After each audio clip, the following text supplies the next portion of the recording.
Welcome to What Series 12. Note what happens next. We have the time and place, we have the event. Now Luke takes us through the response to the event. It's an interesting one, isn't it? Now there were staying in Jerusalem God-fearing Jews from every nation under earth. Certain God-fearing Jews who were residing in Jerusalem from many parts of the diaspora. That's the term for the dispersed Jews. Together with a number of Jews and proselytes who had returned to Jerusalem as pilgrims for the Pentecost festival. They're all there together. And in verse 6 it says, when they heard this sound, a crowd came together in bewilderment, because each of them heard them speaking in his own language. Two gifts here, the Holy Spirit and people hearing in their own language.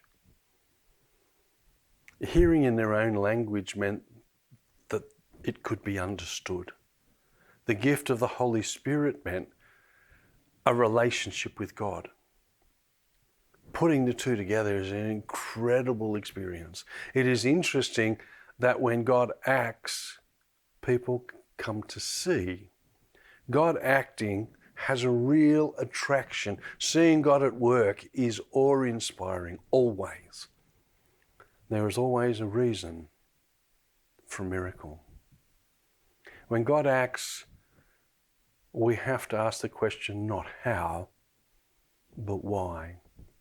Verse 12 goes on and says, amazed and perplexed, they asked one another, what does this mean? The question's appropriate, but the miraculous does not inevitably uniformly convince.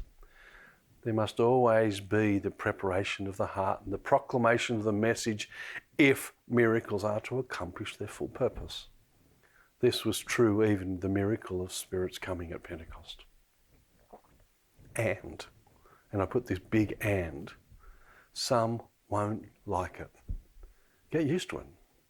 Some, however, made fun of them. This is what verse 13 says.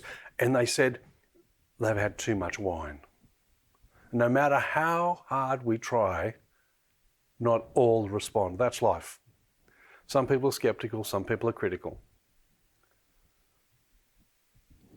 But at the end of this particular passage, we have a model of evangelism.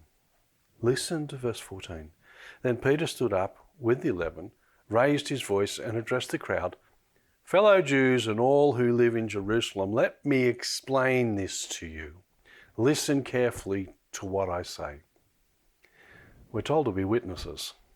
The let me explain principle is a great way of introducing Jesus to people.